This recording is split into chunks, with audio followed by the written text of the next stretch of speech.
So I have taken a short break of YouTube for my school because I had quite a lot to do, but now I am back and I am hoping to pick up my schedule again. So in this video I am going to talk about if you should skip Ayato and Venti, maybe even Ayaka, and wait until the next version, or if you should go for these characters. So of course there isn't an easy answer for this. I mean, a lot of people are in different positions and a lot of people like different things, which is obviously a very big part of who you should wish for. So I am not going to tell you that you should wish for this particular character just because he's good, because there's just a lot more to talk about in terms of that. But I can help you with telling you who I think will be coming in 2.7 and talking about Yalan and her kit a little bit. So I have here a list of all the banners, and I am just kind of going to scrap out all the characters that have had a banner in the latest few versions. So I'm just going to do that by taking a photo of the character archive. So I have made a list of all characters' latest banners, and it is going from red, which is now, to blue, as you can see, which is the latest banner for these characters. And as you can see, Klee and Kazuha are the characters that have had a banner longest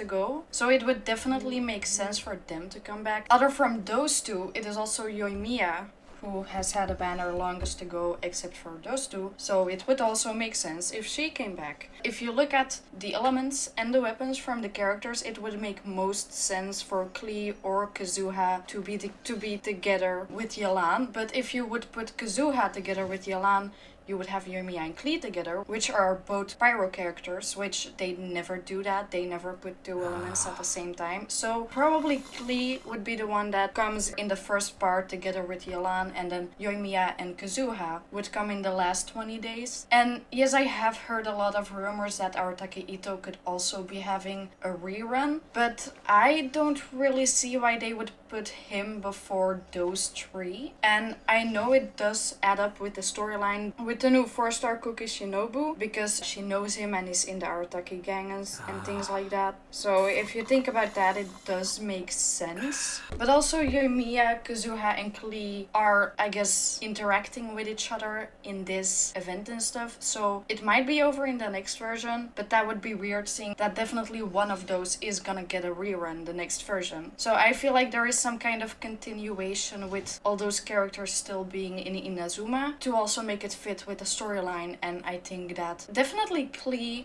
and Kazuha will be having a rerun. I'm not sure about Yoimiya. It would make most sense to replace Yoimiya with Itto and not Klee or Kazuha, saying that of course it has been longest ago that they got their banner. But I guess it is definitely possible. I am not going to say that Itto isn't gonna come, because I don't know that. You know, he might be coming in the next version. So I would just say keep an eye out. So if you want Yoimiya, Kazuha, Klee or Itto, and of course also Yalan in the next version, keep an eye out and wait for more news maybe. Now I also have some information on Yalan's kit. Of course none of this is set in stone or anything. Things might be changed, added or removed from this. So take this with a grain of salt at least, because there are probably, if not definitely, gonna be things that are gonna be changed or something like that, as I just said. So the normal attacks are normal. Then you have the charge attack, performs a more precise aimed shot with increased damage. While aiming, flowing water will accumulate on the arrowhead and a fully charged torrential arrow will deal hydro damage, which is kind of similar to most bow characters.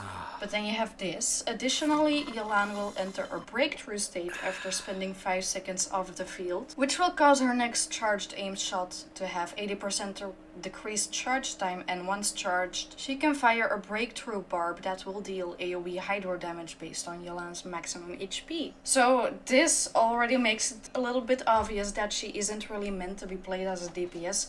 I think with the 5 seconds, it is still definitely possible to use her as a DPS when you're like doing the rotation and activating all your other characters' skills and bursts, but it is definitely pretty obvious that they don't want you to use her all the time, and that she's probably not meant to be a full damage dealer, maybe a sub DPS, but I think mostly a support. Then the plunging attacks are also pretty normal, nothing special about that. Then we have the elemental skill Lingering Lifeline. Yalan fires off a lifeline that tractors her in rapidly, entangling and marking opponents along its path. When her rapid movement ends, the lifeline will explode, dealing Hydra damage to the marked opponents based on Yelan's maximum HP.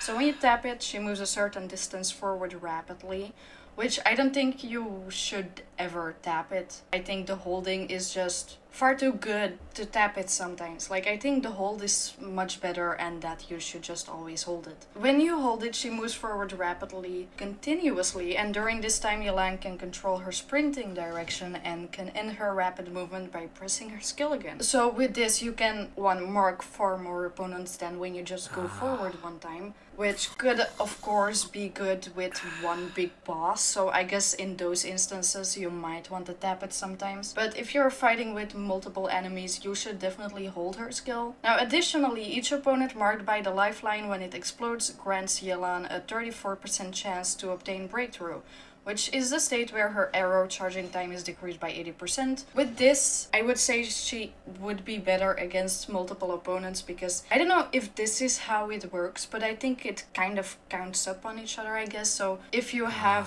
3 opponents and you get that 34% each time from those 3 opponents, I think that it's already sure you're gonna get that breakthrough state again, which is good, of course, for your rotation and things like that. So now we also have the elemental burst, depth clarion dice. Yelan deals AoE Hydra damage and creates an exquisite throw which aids her in battle. The exquisite throw follows the character around and will initiate a coordinated attack under the following circumstances, dealing Hydra damage based on Yelan's maximum HP. This can occur once every second when your active character uses a normal attack, or this will occur each time Yelan's lifeline explodes and hits opponents, which is from her skill. The cooldown of her burst is 18 seconds. Now of course we've had multiple characters that scale from HP, and there are some of those that are in the meta. For example, Hu Tao and Zhang Li. They are both a few of the best characters in the whole game. So this might already hype her up a bit more. Maybe it already shows that she will be a good character. Of course, I'm not sure about that. Then I also have 2 more passive talents, but it's not sure that those are gonna be the ones that she will be coming out with. So the first one, turn control. When the party has 1, 2, 3, or 4 elemental types, Yelan's maximum HP is increased by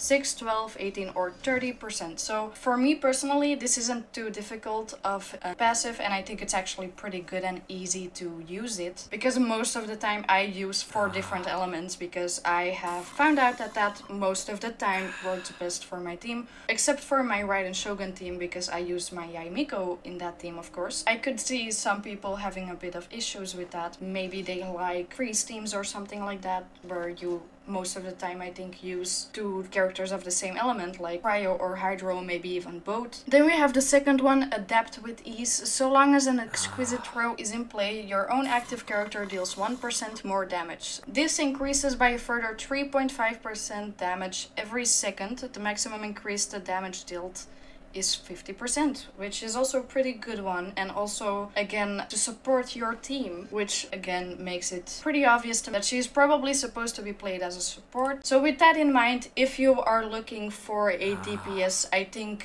Ayato could be a better choice for that. So if you really want a Hydra DPS but not Child, I think Ayato would be better. But of course Yelan gives far more bonuses to the rest of your teams and things like that, which is always good, of course. So if you think you can definitely use that in your team, I think you should consider waiting for Yelan. Now I have gone over all the information that could help you with either waiting or wishing now on the banners, but I also want to talk about what I think you should consider when thinking about who to wish for. So of course, if you have only a few characters, like maybe you have Ganyu, maybe you use Bennett in her team, which is pretty good, you might want to think about what you need most in your team. Seeing that you already have Ganyu, I think a DPS should be a bit lower on your list, except if maybe you're trying to get higher into the Spiral Abyss and you have difficulties with it because you don't have a second DPS, which I have personal experience, like a lot of it. I know how it is to not have a good DPS for the other part of your Spiral Abyss. So if you care a lot about the Spiral Abyss, I do suggest maybe looking for another DPS, and I think Klee or even Yoimiya could be very good for that. And if Ito is coming, him too, of course. If you don't really need to get get higher into the spiral abyss and want a support more than anything else, I think it would be good to maybe wait for Kazuha, which is a very good support for Ganyu, of course. I think most people do know that, and I think Kazuha is a good support for most DPSs. Of course, looking at the banners now, if you, for example, have Ganyu, the next banner, Ayaka, would probably be lower on your list as well, because she's also cryo, so I don't think that would be as good of a step as maybe going for Ayato, maybe even for Venti or Kazuha. If you have a character like Hutao, maybe, then I think it would work to go for Ayaka maybe, and I think Yoimiya and Klee should be lower on your list. If you have a pyro character, other pyro characters are less important, which is the same with every other element. Of course, you still have to look at the playing style. If you don't like Lee, maybe she feels a little bit clunky or something with her jumpy dumpty and things like that, which I can personally relate to. I like her and I like her playing style. She's a good character, but the way she feels to play with in the game and to fight with, it just doesn't feel nice to me. So then I would rather go for Ayato. Same with Yoimiya, I don't really like how she's played. I'm more of an aimer, I guess, with a bow, as you might be able to already figure out because I have Ganyu, who you always kind of aim with. So Yoimiya isn't for me, but if you really like doing normal attacks with a bow, she should, I guess, be higher on your list because you like that thing. Like, you shouldn't just think about what is better for your team and what is better in the game. You should also think about what you like most and what you want, I guess, you know. And then I guess if you think about all of that, you should come to a conclusion that will be good for your team and will be good for your game and for you too. If Ayato would be better for your team but you don't like how he's played, then I think you should wait for another character that you might like and that could also be good for your team. Okay, so I've definitely gone on a rant now. I hope it helped you guys a little bit, and if you have anything to say in the comments, feel free to do so. I am very interested in your opinions. But yeah, with that said, I definitely hope I see you in the next one.